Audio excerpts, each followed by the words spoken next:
Hi everyone, welcome back to my craft room. If you're new to my craft room, then welcome. Today I just wanted to share with you guys what I'm doing with these pumpkins that I found the other day at Dollar Tree. I figured I wanted to do this now and show you guys what I'm doing in case anybody wants to find these, because I know last year they had some of these really heavy plaster decorations out and they disappeared really fast. So I know a lot of people look at these, and especially the one lady that was in the store that picked them up and said, "Oh my god, that's so ugly, I don't know what I would do with it." But I know what I would do with it. So this one, most of them had a chip stem, which I don't find that to be a big deal for a pumpkin stem. And it has this really neat, like, it looks like it's knitted. If you can see that, it'll look much better once we get this all painted up. Yeah, you can see that pretty good. So I thought these were really cool. They had two different patterns. I thought I picked up two different patterns, but I did end up bringing home two of the exact same. And when I went back yesterday, I stopped in Dollar Tree just to grab a couple things, and yeah, there was no more already. So, like I'm saying, if you see these and you want to do something with them, then grab them now because they're not going to last. So I'm going to paint this pumpkin part here, and I'm going to use one of these stenciling brushes because it has a nice stiff brush, or a nice stiff bristle, so you can get down in between all these little grooves and stuff on the pumpkin. And I'm going to use this burnt orange, and this is the premium chalky acrylic paint I got at Michael's. So I thought that would be a really pretty color to use on this. So all we're going to do is just go around and paint this little guy here. I'll do the bottom. I'm slinging paint already. I'll paint the bottom later on after this dries, but see how much easier it is to get down in here with these really stiff bristles. And if I get some on the stem here, I don't care because I'm going to paint over top of that too with a smaller brush. But this just works out so well to get down in all those little grooves. Just kind of got to spin it around is what you do. Otherwise, you know, with a regular brush you just can't get in there without really ruining your brush. So I figured this brush would be the best bet here, and you can get these at Dollar Tree. So we're just going to go around and paint this whole little guy here. I know this isn't a major crafting project here, but I figured I'd share with you guys. I'm trying to get a head start this year. Every year I always say, oh, I'm going to wait until, you know, like August and stuff and start my fall crafting stuff. But, you know, by then I actually want to have it done so I can put it out for fall. Come towards the end of August. So I'm going to try and get a head start on things this year, because I never seem to have enough time to get this stuff done. So while it is so hot outside right now, may as well stay inside here and make some fall crafts.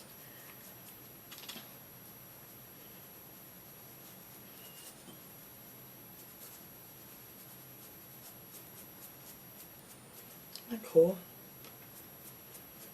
Alright, so I'm going to finish this up here. I'm going to go all the way around here and paint that up, and then when it gets dry I'm going to do the, just, you know, put some on the bottom here real quick. It doesn't have to be anything fancy down there. And, oops, I got a couple of these bristles coming out. But I think that looks really cool, and I love this color, and it looks so much better when it's dried too.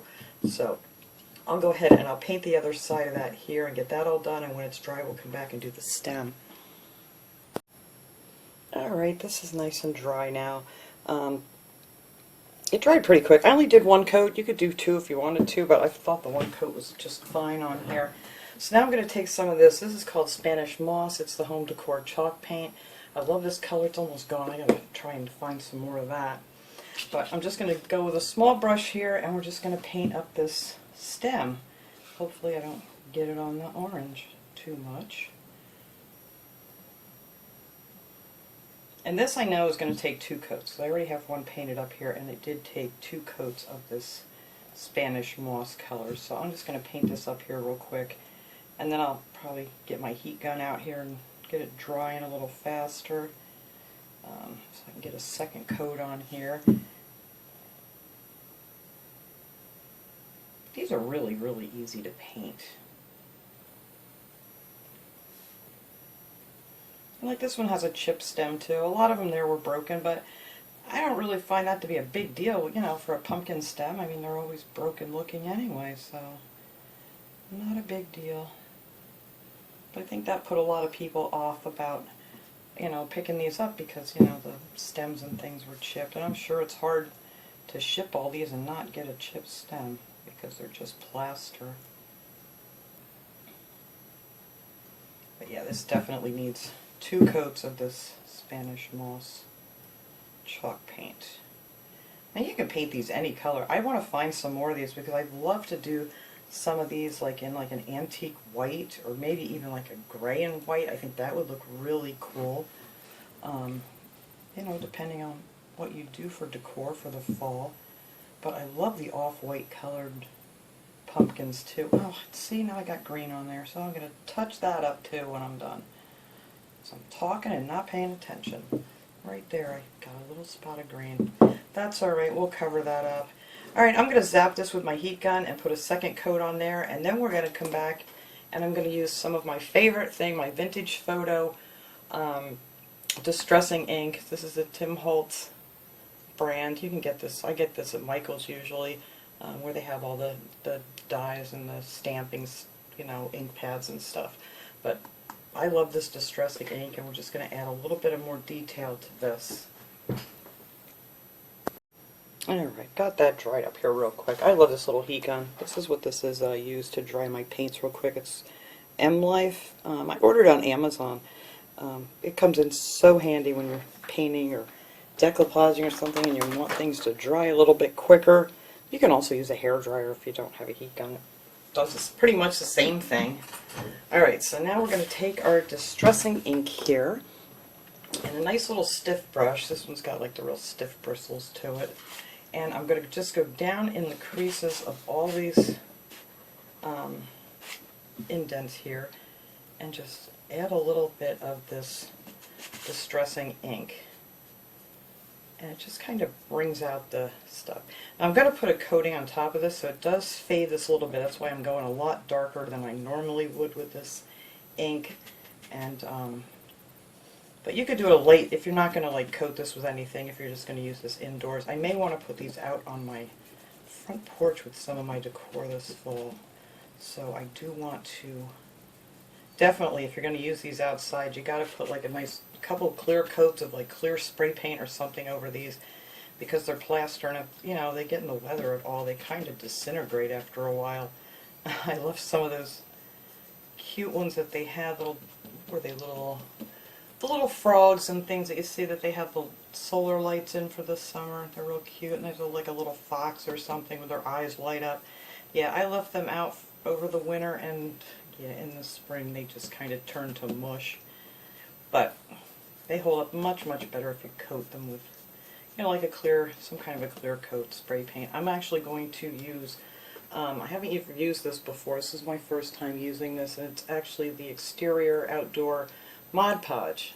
Now this stuff does have a little bit of an odor to it, but I did notice once it dries, there is no more odor to it at all. It is still kind of, I'll show you this, well, it's not too sticky now. It took a good 24 hours before it wasn't really sticky, but I've never used this before. I picked this up at Hobby Lobby a while ago, and I wanted to give this a try. And they have Mod Podge for everything. I never even realized there was so many different kinds of Mod Podge. I always just used, you know, like the glossy stuff or the matte for my decoupage, but there's all kinds of Mod Podge.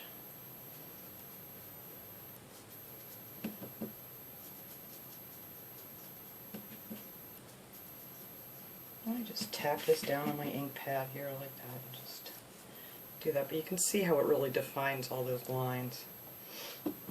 And like I said, once I put that coating on, it's not going to be this dark whatsoever.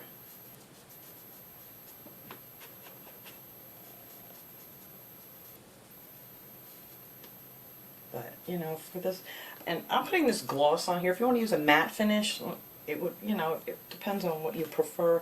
I like it to have more of a glass effect to it when it's done. That's why I'm using the gloss, but if you don't want it to be shiny at all, then, you know, get a matte finish. I'm going to go up the stem with some of this too, because, you know, the stems are kind of brown looking after the pumpkins have been picked. Especially that broken piece. I really want to get that darkened up.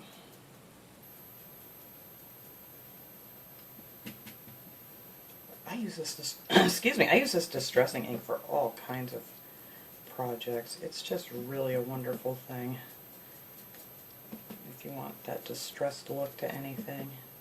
Or, you know, just some accents like I'm putting on here. And I'm just kind of going up the little ridges on the stem on the outside here. And then, like I said, up here at the top where it looks like it's been cut off the vine, I'm just making that a little bit darker brown. Alright, so that is it for the distressing ink. And then we just need to take this Mod Podge here. Now, I notice this stuff is really thick. I don't know if this stuff is always this thick or if it's because I've had it sitting here and it's really warm in this craft room. But this outdoor Mod Podge is very, very thick. Now, I like to put this on a glass mat. These are actually the glass cutting boards from Dollar Tree. They come in very, very handy.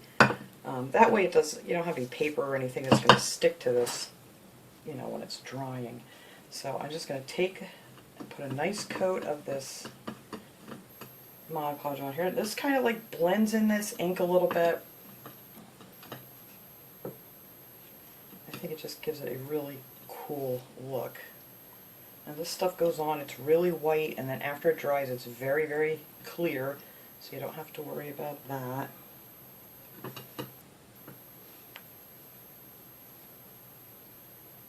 And if you want, you could go ahead and give this a couple of coats, but I'm just going to do the one on here. I'm not sure if I want it on my porch yet, but I want to get it ready in case I do decide that's where they're going. But it's going to be under a cover. It'll be under a covered porch, so it's not like out in the rain or anything like that.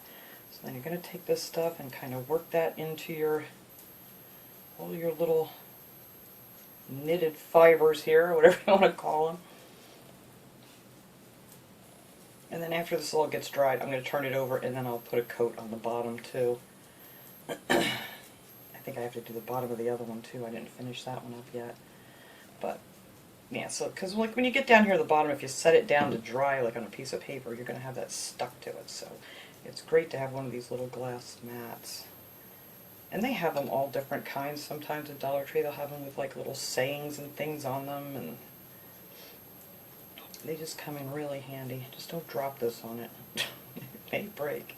But see how that's kind of fading out these really, really dark lines. But that's all you're going to do for this. So I'll finish this up off camera here, and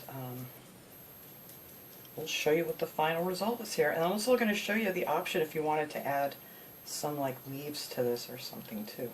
I'm not sure if I like the leaves, but you know, everybody has different tastes, so I'm going to show you guys what I think. So let me get this all painted up and dried so you can see. It's very white and very chalky looking right now, but that will be all really nice and clear when it's finished. Alright, this one's almost dry here. You can see there's still a few spots down in there that need to dry. So I'm going to let this one sit overnight actually, and then I'm going to put a coat on the bottom of this. But here's the one I did yesterday. I wanted to get this one done so I could, you know, actually pick it up. I still have to do the bottom of it. That's just, I didn't do that yet with the Mod Podge. But look how pretty these are. Let me try to get this up close here so you can see the detail in these. They are just so, so pretty. So I was thinking, you know, I might want to put a leaf on here. I wasn't sure, so I cut out a few leaves here out of fall leaves. You know, you could attach those here if you wanted to attach a leaf. Kind of makes it look too apple-y to me. Or, you know, even if you put it like on a little wire stem or something, that would look cute. But those were just fall leaves that, you know, that you get at Dollar Tree, and then I just cut them out and rounded them off so they're more pumpkin-y looking. But, you know, you could add a leaf to that if you wanted to. I don't know if I want to, so I'm just going to leave these be for now, and I think these will be absolutely gorgeous. And this is going to darken up a little bit more too, because it's still just a little bit sticky down in the creases of this.